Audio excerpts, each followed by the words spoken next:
Well, I'm doing this video on the fly. I haven't done a video in a very long time. I only had a few videos that I actually posted on my channel. I was just playing around with it, experimenting, seeing what kind of reactions I would get, which I really haven't, which I know, YouTube is a difficult thing. My primary motive was really just as a kind of a video diary of my life. I just wanted to have a forum to discuss things and get things off my chest. And well, I think the last video I did a couple workout videos where I just did a couple clips of me doing, bench press or whatever, dumbbell bench, doing some abs, just very short clips, nothing impressive. And so, just kind of a glimpse into my life, and also just really more than anything, just kind of a video diary. But we're almost at the end of the year again. I mean, time just flies, and here I am on the cusp of turning 50. I'll be 50 next month, and it's a pretty big milestone, and it kind of it really makes you think about how it's just strange how time flies, but at the same time it's time is kind of a weird thing. It's slow at certain parts of your life, but then it speeds up. And in all honesty, as I get older, it's like, yeah, the last time I did a video where I talked about things like holidays and things that I didn't like about holidays, that was like almost, I think that was last December, actually. Yeah, it was December 9th when I did that. I'm just looking at the list of videos I've done, and here we are, and almost Thanksgiving again, and almost a whole year has passed since then. But one of the things that's really on my mind, that's bothering me, that kind of keeps me up at night, and I didn't probably discuss this in my last video so much.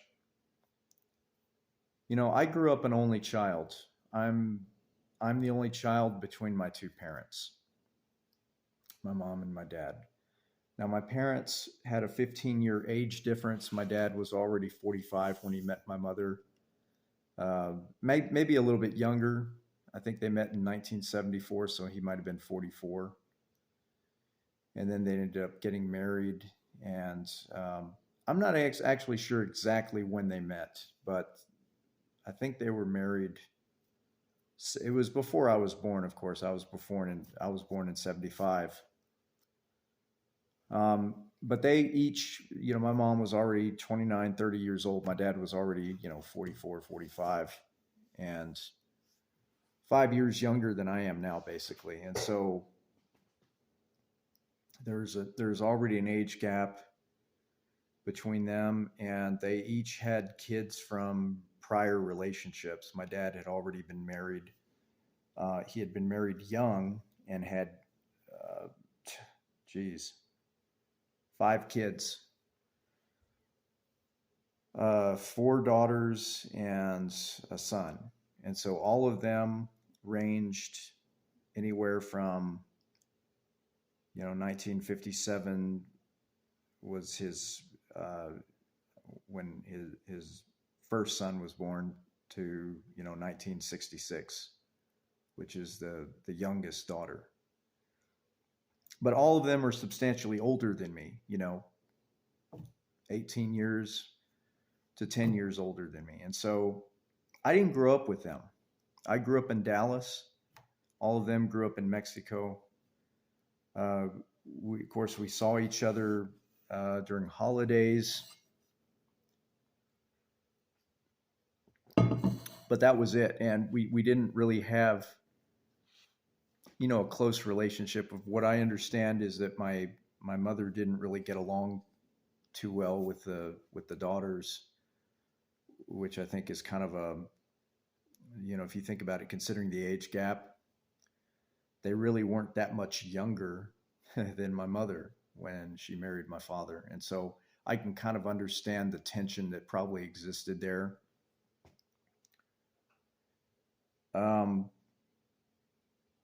I think my half brother got along pretty well with my mother. Actually, it was just the daughters that didn't. So, and then of course my dad and my brother had issues with each other. They were always at odds with each other. So, I guess what I'm trying to say here, though, is I didn't grow up with them. They weren't a significant factor in my life. I was pretty much mostly by myself all the time as a child. I had a lonely childhood. I had friends. Of course, I played soccer. When I was in first grade and in primary, we had this thing called pre-primary you had to go through before you can go to first grade, and I had some issues being confused with English and Spanish at the time. And so I had to be held back and do this pre-primary thing because I went to this private school where they required that anyways. Um, and so, but the extent of my social life was, when I played soccer with the other kids at my school. And then we moved to Maine, of course, in second grade. And when I moved to Maine, I lived there for 3 years, and those were really the happiest times of my childhood. I had a lot of friends. Uh, so during that time, I wasn't lonely. I would say when I lived in Maine, I was very content because my best friends were right next door, literally. My next door neighbors. We were always outside playing. Didn't matter how cold it was. If it was snowing, we were out there snowball fights, playing war, playing football, even in the snow. We didn't give a shit. It was fun. We had a lot of fun. Those were the happiest years of my life. And then summertime was just, God, perfect. I mean, baseball every day. We lived right next to the ocean, and it was just, Maine, the weather in Maine during the summertime, I can't really even describe it. If money were no object, I'd get a summer home there and live there during the summer. But at any rate, um, then we moved back to Dallas, and of course, during all this time, none of these siblings. I'm getting off topic. None of these siblings were in my life, except during holidays when we would go visit them in Christmas in Mexico City. And one of my half sisters, moved to Arlington at a very young age to attend UT Arlington. So she was in town, but even though we were in the same metroplex, she wasn't frequently in my life. And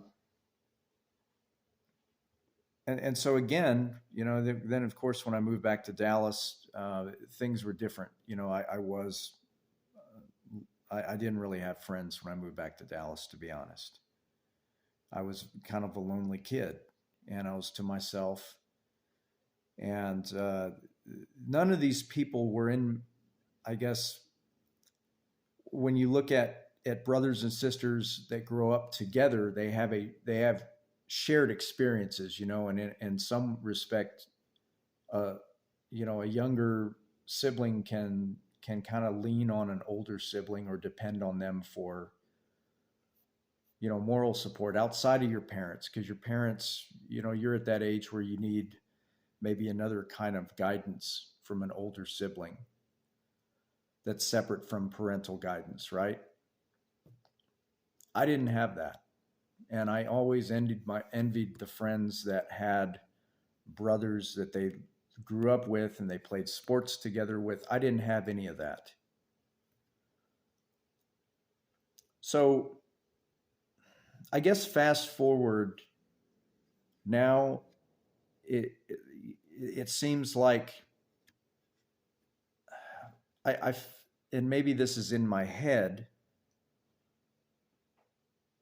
but it feels like there's this expectation that I'm supposed to just be close to them simply because we share the same blood.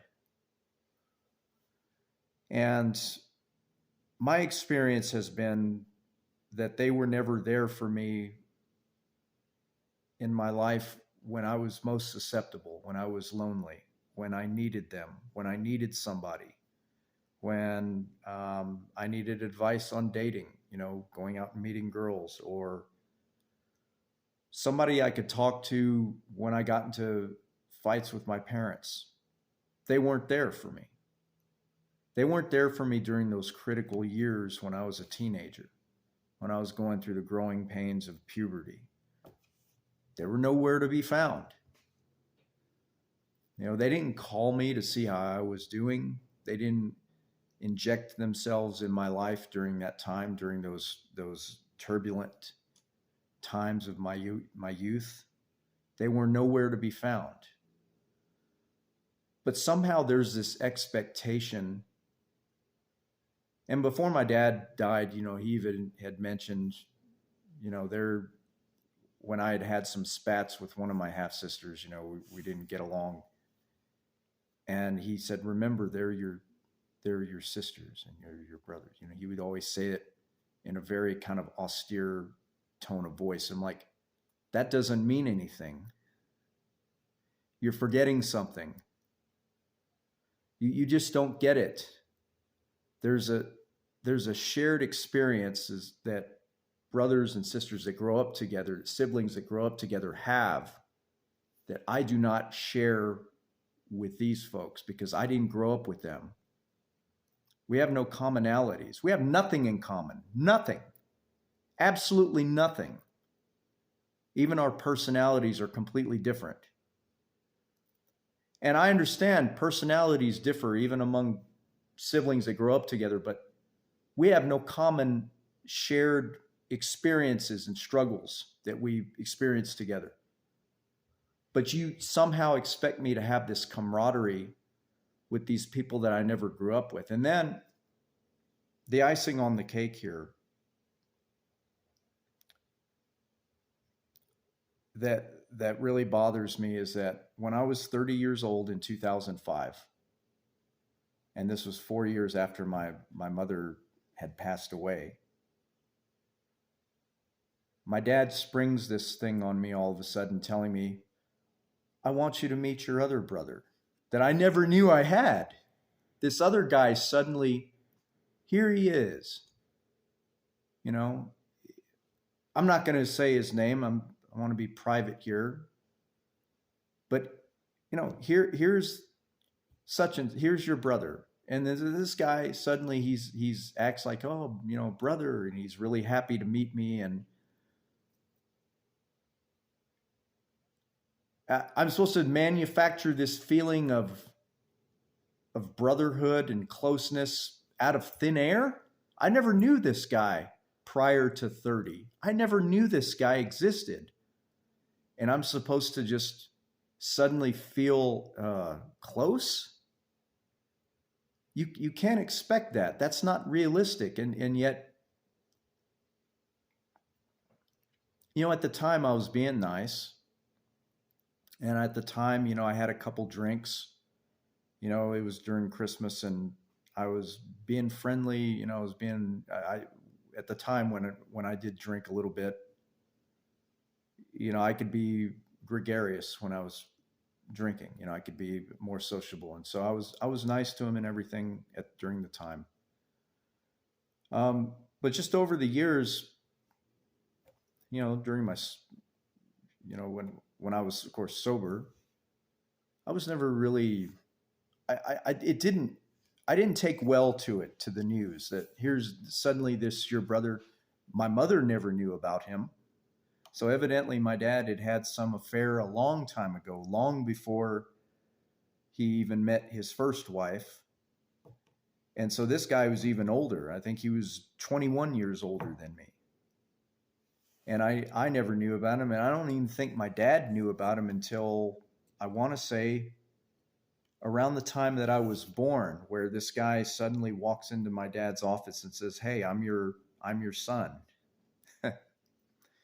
And yeah, sure enough, then, my dad never recognized him now as a son. But the strange thing is that this guy that I would find out is my brother, he would come by the house you know, every Christmas. And we just recognized him as a friend of the family. That's it. That's it. He never revealed to me, and this was while my mother was still alive. Oh, this is just, so and so. He's a friend of the family. He just likes to come visit. But even during that time, I never had a clue that he was related to us. I never had a clue. Not one single, not a clue. And he never revealed himself to me as my brother. When I was a kid, he had plenty of opportunities back then. If he felt strongly enough that, hey, this is something we need to kind of get out in the open here. This is important. He could have done something and gone over my dad and said, screw that. He needs to know. But he didn't. He never did. And so suddenly at 30 years old, I'm supposed to just suddenly accept this guy as my brother. Now, the thing is that bothers me here. And this goes for my other brother as well, who I wanted to have a relationship. To have a relationship with him. My other brother that I knew was my brother. I wanted, I was excited that I had a brother. He always treated me like shit, though. He was never nice to me when I was a kid. I mean, he didn't treat me like shit. He wasn't like being really explicitly mean to me, even though I have a memory of him. I have a memory when I was really young, being 4 or 5 years old, and he was still living at home.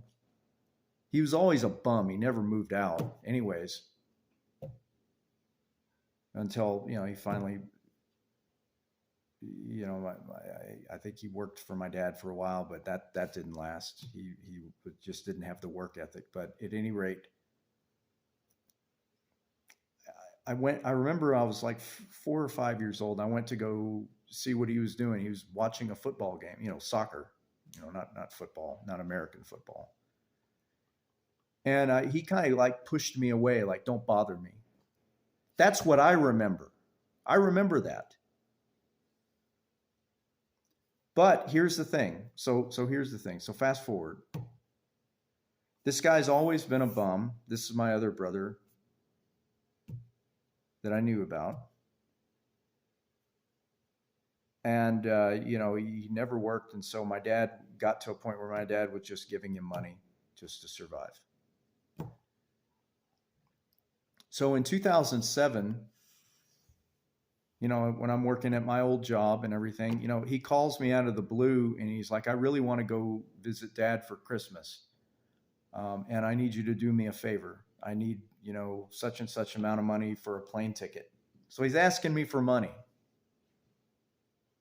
Now, mind you, this motherfucker never called me to say, hey, brother, how the fuck are you doing? He never would call me from time to time. It would have been nice if he would, because I tried actually to contact him a couple times, but he never made an effort to contact me just to see how I'm doing. Never. But now he calls me out of the blue and asks me for money. He's too ashamed to ask Dad for money, so he wants to ask me for money. He wants to ask me for money. He's too ashamed to ask Dad. He wants to ask me for money. And quite honestly, I was kind of pissed off because I was working hard. I was stressed out at work, and I just kind of hung up on him.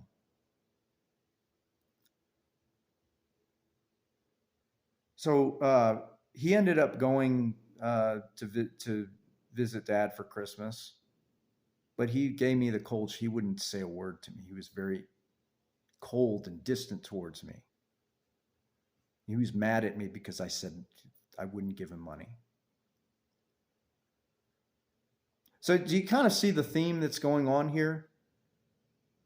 I have these siblings I'm supposed to be close to, but they're never around when I really needed them during critical points in my life. And I'm not talking about money. I would never ask them for money. I'll die first before I ask anyone for money. I'll work, whatever. I'll figure it out.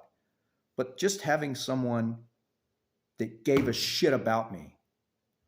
When I was going through a bad breakup with a girl and I felt suicidal, and I never went to prom. I never had any dates in high school, and I was lonely and I was isolated.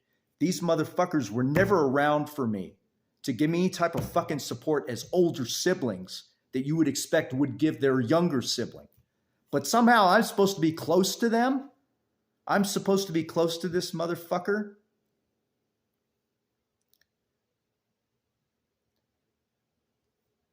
That's what I'm really just is gnawing at me right now. And so part of what triggered me to do this video now is that just recently, this other guy that I found out was my brother, this other guy, which I don't have anything against him. I don't know shit about him, right? I still don't. But a number of years back, I remember, and it might have been 6 or 7, it was when my dad was still alive. His son, because he has a son, his son calls me, sounding kind of like in a panic. He's like, they're in California and he's telling me my dad is sick and we need money. We need $10,000. Oh, okay. So now I see how this is. Do you kind of see where I'm going with this? I'm like, he's like, yeah, he's in an emergency room and he needs $10,000. Well, it's not like a hospital can refuse to treat you. They have to treat you. So I think at the time I said, well, look, I don't have that money. That's not something I can do. But I just suggested to him that, hey, tell the hospital. Of course, hospital isn't going to deny treatment if it's an emergency. They're going to treat him, and then they'll figure out a way to bill him later. They can't deny a patient like that. So I think that's the pretty much the gist of the conversation I had. But it kind of, and now, of course, after my dad had passed away and everything, and I think my dad left something in the will to him, but there's this whole delay with the will in Mexico and everything. And my other half sister is involved, and she's the executor. And there's a big delay in that. And so he's been, from one of the last times I heard, he was putting pressure on her to hurry up or something. And so occasionally he was contacting me on WhatsApp, and I completely stopped using WhatsApp. I don't like WhatsApp, to be honest. Anyways, he would send me occasional messages saying, hey, brother, or whatever. And I think I ignored those messages. But then now he's contacting me on Facebook.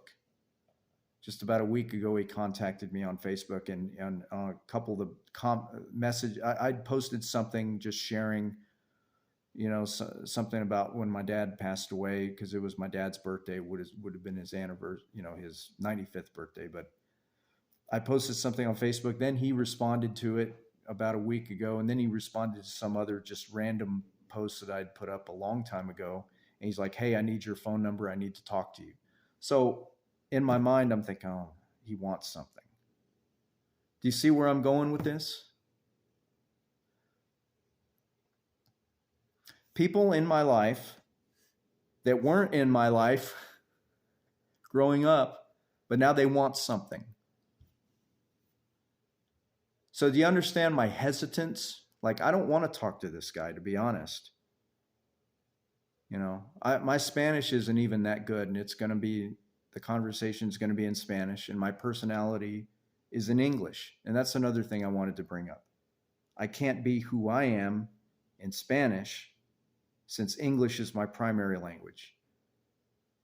And that's the frustration. That's also another frustration that I'll feel with this guy. But I just have a feeling he's going to ask me for something, or he's going to ask me something about the will, which I have no control over. That's my other half sister's in charge of that. And honestly, at this point, I'm trying to live my life. I moved to get away from everything, and I just want to live my life in peace. I don't want to be bothered with any of their drama. But I have a feeling he's going to ask me for something. And that's the frustration and that I feel is that I just don't feel, I don't feel close to any of them because I didn't grow up with them. We have no shared experiences. We have nothing. And then a couple of them, these brothers, what they've demonstrated to me is that they're calling me because they want something from me. They want something from me. And I'm just trying to live in peace. I don't make a ton of money on my own. I just want peace in my life. And I don't need people like that in my life that want to be parasites. And people that I don't even know and don't necessarily want to know, to be honest, just because we're blood related. We have nothing in common. We didn't grow up together. Our personalities are completely 180 different. 180-degree difference. But that's the frustration I'm feeling right now. And it's been bothering me, and I wanted to just get this off my chest. And I know I'm probably rambling at this point, and anybody who may watch this, if it's posted, is probably going to think I'm that this is not something that they want to watch. But you cannot expect, the whole blood is thicker than water thing is bullshit. Just because people share blood doesn't, you can't replicate the bonds that siblings who grow up with each other have. You can't replicate that because there's, again, logic. There's shared experiences that they endured together, that they experienced together.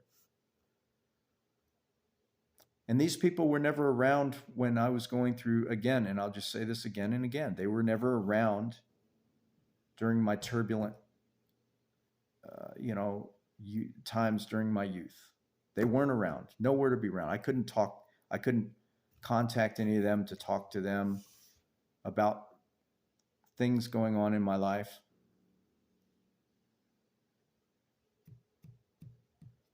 So it's unrealistic that there's this expectation that I'm supposed to feel a fondness or closeness or loving for them. I don't.